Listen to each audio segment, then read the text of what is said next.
Hello to you all. This is an introduction of African economy. The continent of Africa is blessed and full of natural resources, as from the north to the south and the east to the west.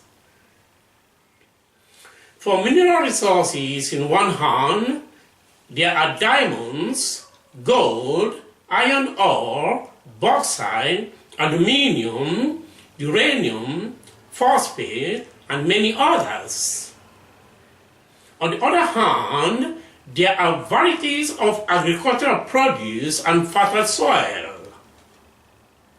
As for tourism, it is full of wildlife, sea creatures, beautiful landscape, woodland, deep forests, waterfalls, lakes, running water from hills to the valleys, the wonderful sea view, the cloud, the snow, the rainbow reflecting on the mountain from end to end, the inactive volcanic mountains, the sand dune, the desert, and the semi-arid areas. You may find all these natural resources in the continent of one race Africa. But yet, the Africans are dying of hunger, drought, malnutrition, immigrating to other continents for survival. If the question is to be answered, who are responsible for the impoverishment of African economy? Let us look into the economy of each one of the countries in Africa. Then you may give your opinion if wish. The world is part of Africa, and Africa is part of the world we live in. Do not destroy the wonders and beauties of our only beloved earth. Thank you so much. The economy of Seychelles. During the plantation era, cinnamon, vanilla, and copra were the chief exports. In 1965, during a 3-month visit to the islands, futurist Donald Krell prepared for the then Crown Colony Governor General an economic report containing a scenario for the future of the economy. Quoting from his report, in the 1960s, about 33% of the working population worked at plantations and 20% worked in the public or government sector. The Indian Ocean tracking station on Mahé was closed in August 1996 after the Seychelles government attempted to raise the rent insupportable per year. Since independence in 1976, per capita output has expanded to roughly 7 times the old near subsistence level.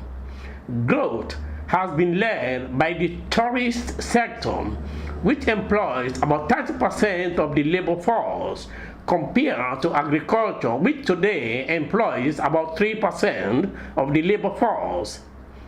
Despite the growth of tourism, farming and fishing continue to employ some people, as well as industries that process coconuts and vanilla. The prime agricultural products currently produced in Seychelles include sweet potatoes, vanilla, coconuts, and cinnamon. These products provide most of the economic support of the locals. Frozen and canned fish, copra, cinnamon, and vanilla are the main export commodities. Since the worldwide economic crisis as from 2008, the Seychelles government has prioritized a reduction of the budget deficit, including the control of social welfare costs and further privatization of public enterprises. The government has a pervasive presence in economic activity, with public enterprises active in petroleum product distribution, banking, and imports of basic products, telecommunications, and a wide range of other businesses. According to the 2013 Index of Economic Freedom, which measures the degree of limited government, market openness, regulatory efficiency, rule of law, and other factors, economic freedom has been increasing each year since 2010.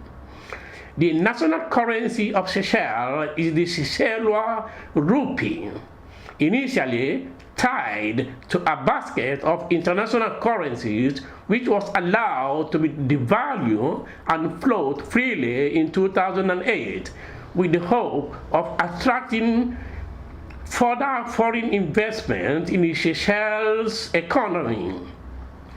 Wildlife. Environmental legislation is very strict, and every tourism project must undergo an environmental review and a lengthy process of consultations with the public and conservationists. Seychelles is to be considered as one of a world leader in sustainable tourism for the fact that there are stable natural environment which attracts financially strong visitors rather than short-term mass tourism. Since 1993, a law guarantees the citizens the right to a clean environment and at the same time obliges them to protect this environment. The country holds a record for the highest percentage of land under natural conservation.